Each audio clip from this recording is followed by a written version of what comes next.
¿Qué pasa cuando el tesoro más temido de la historia no está enterrado sino hundido?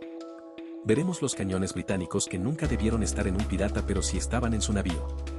Descubrirás una moneda de 8 reales con el rostro de un rey muerto y la firma de quien la robó. Entenderás que el verdadero botín no era el oro sino lo que él dejó atrás, un barco convertido en tumba y una leyenda que la ciencia finalmente pudo tocar. Esto es solo el comienzo. Empezamos. El tesoro de Barbanegra no es un cofre enterrado en una isla desierta. No es un mapa con una X roja. Es la suma acumulada de oro, plata, joyas, azúcar, añil, cacao, sedas y cañones, todo lo que Edward Teach, conocido como Barbanegra, robó, saqueó y acumuló en menos de 3 años de terror en los mares del Caribe. No hubo un solo alijo. Hubo docenas de botines llevados a bordo de su buque insignia y distribuidos entre sus hombres, vendidos en puertos oscuros o derrochados en licor y mujeres. Pero lo que queda, lo tangible, es lo que convierte al tesoro de Barbanegra en algo más que leyenda. Es el primer tesoro pirata confirmado por la arqueología. En 1697 un buque de investigación localizó los restos de un navío hundido frente a las costas de Carolina del Norte. No fue un hallazgo casual. Fue el resultado de décadas de búsqueda.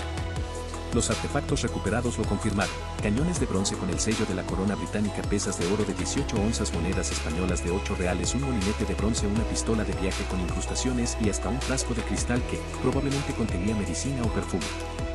Todo esto en su contexto no era botín de un pirata cualquiera. Era el tesoro de Barbanegra, no escondido sino perdido, el único conjunto de objetos de un pirata famoso que la ciencia ha podido vincular con certeza a su persona. La historia dice que Barbanegra no era una barca. Gastaba rápido. Compraba barcos, pagaba a sus hombres, bebía hasta caer. Pero eso no significa que no acumulara. Significa que su tesoro no estaba bajo tierra. Estaba en sus bodegas. En sus cañones. En las cajas de madera que se hundieron con él el 22 de noviembre de 1718 en la bahía de Ocracoke, cuando un escuadrón real lo cercó y lo mató. Si te está gustando, por favor, suscríbete, nos ayuda a seguir trayéndote más videos. Su cuerpo decapitado fue colgado del mástil de su propio barco. Su tesoro, en cambio, se hundió con él. Hasta hoy, más de 300 años después, los arqueólogos siguen excavando el casco del Queen Anne's Revenge. Cada objeto hallado, una aguja de costura, un botón de latón, un trozo de tela, es un fragmento del tesoro de Barbanegra. No es oro que brilla en la oscuridad. Es la evidencia física de lo que fue el mayor botín pirata de su época, no por su valor absoluto sino por su simbolismo. El tesoro de Barbanegra es el único que la historia no pudo borrar. No porque esté escondido sino porque fue encontrado. Y cada pieza recuperada no solo habla de riqueza robada sino de una vida vivida al límite, sin leyes, sin miedo, sin futuro. El tesoro de Barbanegra no se busca. Se estudia. Y en cada moneda, en cada cañón, en cada fragmento de madera sigue vivo. El tesoro de Barbanegra no está enterrado. No está escondido en una cueva ni sellado en un cofre de hierro. Está en el fango de la costa de Carolina del Norte, entre los restos del Queen Anne's Revenge, donde cada objeto recuperado es una prueba irrefutable de su existencia. El tesoro de Barbanegra no es una leyenda que se busca. Es una evidencia que se estudia. Cada cañón hallado, uno de los 37, no es solo un arma. Es el eco de un ataque. Cada uno fue tomado de un navío mercante robado en pleno mar y luego montado en el buque insignia de un hombre que no temía a la Royal Navy. El tesoro de Barbanegra no se midió en libras de oro sino en balas de cañón, en la capacidad de paralizar un convoy entero con solo su silueta. Las pesas de oro encontradas en 2011 no eran parte de un tesoro oculto. Eran herramientas de comercio.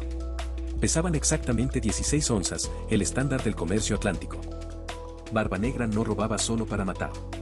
Robaba para vender. El tesoro de Barbanegra era un inventario móvil, monedas españolas de 8 reales, acuñadas en México y Perú, que circulaban por todo el mundo conocido. Cada una era un billete de cambio, un puente entre el Caribe y Londres, entre la esclavitud y el lujo. El tesoro de Barbanegra no era un botín de sueños. Era un capital en movimiento. Las joyas no fueron encontradas en cofres, sino en fragmentos: un broche de plata con incrustaciones de cristal, un anillo de hierro con un sello desgastado, un colgante de coral que alguna vez adornó el cuello de una mujer en Jamaica. No eran tesoros de reyes. Eran tesoros de vidas arrancadas.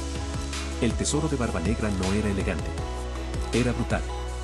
Cada pieza había sido despojada de su dueño, y luego usada, vendida o llevada como trofeo. No había un tesoro único.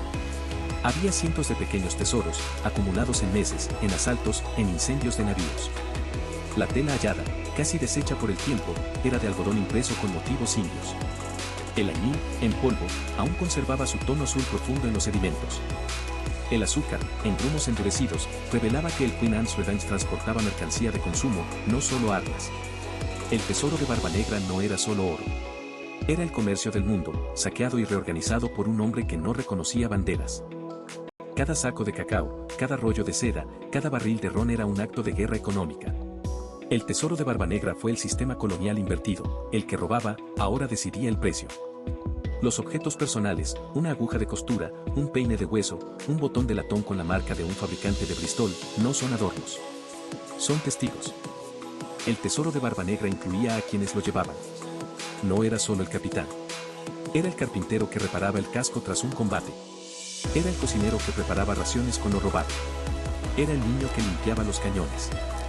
El tesoro de Barbanegra no fue un lujo de élite. Era una economía pirata, con sus propias reglas, su propia moneda, su propia justicia. Y en esa economía, cada botón, cada aguja, cada trozo de madera era tan valioso como una moneda de oro. La controversia no gira en torno a si existió el tesoro. Gira en torno a qué es un tesoro. Los historiadores dicen que los piratas no acumulaban. Gastaban. Y es cierto. Barbanegra no enterró un cofre de diamantes. Pero sí acumuló. Durante 2 años, el Queen Anne's Revenge fue un banco flotante. El tesoro de Barbanegra fue su cuenta corriente. Cada navío capturado era un depósito. Cada puerto clandestino, un cajero automático. Y cuando murió, en 1718, en la batalla de Ocracoke, ese tesoro no desapareció. Se dispersó. Algunas monedas fueron usadas en tabernas de Charleston. Algunas joyas, en manos de prostitutas. Algunos cañones, en fortalezas británicas. Pero el Queen Anne's Revenge, hundido en aguas poco profundas, lo guardó todo, la evidencia de que el botín no se perdió. Se disolvió. Y aún así, sigue allí. La excavación no buscaba un mapa. Buscaba una biografía. Cada artefacto recuperado es una página del tesoro de Barbanegra. No hay un solo objeto que no hable de su vida. La balanza de bronce, con sus pesas de plata, no era para medir especias. Era para medir poder. La pistola de chispa, con el cañón desgastado por el uso, no era un adorno. Era un instrumento de supervivencia. El tesoro de Barbanegra no fue un sueño. Fue una práctica. Una forma de vida que no necesitaba leyes, porque se las hacía a sí misma. Y cuando el mundo mira hoy esos objetos, no ve riqueza. Ve libertad. No ve oro. Ve desafío. El tesoro de Barbanegra no inspiró a los cazatesoros porque fuera valioso. Lo hizo porque fue real. Porque alguien lo usó, lo robó, lo vivió. Porque no fue escondido. Fue encontrado. Y en cada fragmento de madera, en cada moneda oxidada, en cada botón que aún conserva su forma, el tesoro de Barbanegra sigue vivo. No como mito. Como hecho. Como prueba de que el hombre más temido del mar no murió con su fortuna. La llevó consigo hasta el fondo. Y allí, en el barro, la dejó para que la historia la recordara. El tesoro de Barbanegra no fue enterrado. No fue escondido en una isla desierta ni sellado en un cofre de hierro. Fue perdido como se pierde una vida en el fondo del mar entre el barro y el silencio. El Queen Anne's Revenge, su buque insignia, se hundió en 1718 frente a las costas de Carolina del Norte, y con él, el tesoro de Barbanegra se convirtió en reliquia. No por su valor monetario, que fue enorme, sino por su autenticidad. Cada cañón de bronce hallado en el lecho marino, cada pesa de oro de 3 libras, cada botón de latón con el monograma de un marinero muerto, es parte del tesoro de Barbanegra. No son fragmentos sueltos. Son testigos. Cuando los arqueólogos recuperaron en 1997 más de 300.000 artefactos del naufragio, no encontraron un tesoro de leyenda. No hubo lingotes de oro apilados, ni joyas en cajas de plata. Encontraron lo que realmente tenía, monedas españolas de 8 reales, fragmentos de azúcar en barricas carbonizadas, balas de plomo, un reloj de bolsillo con la esfera rota, y un cuchillo de cocina con la hoja doblada por el uso. Eso es el tesoro de Barbanegra, no un sueño de riqueza, sino un registro de vida robada. Cada objeto fue tomado de un navío mercante, de un puerto colonial, de una familia que perdió todo en una mañana. El tesoro de Barbanegra no fue acumulado.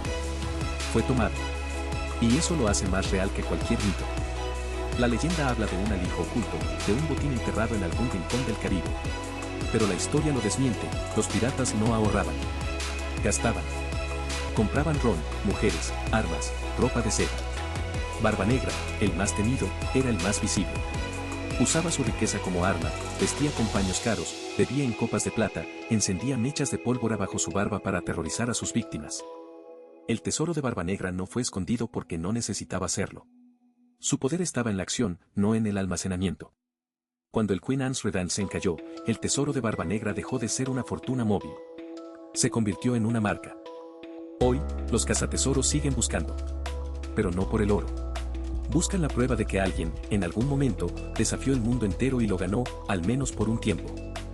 El tesoro de Barba Negra no inspira porque sea valioso. Inspira porque fue vivido.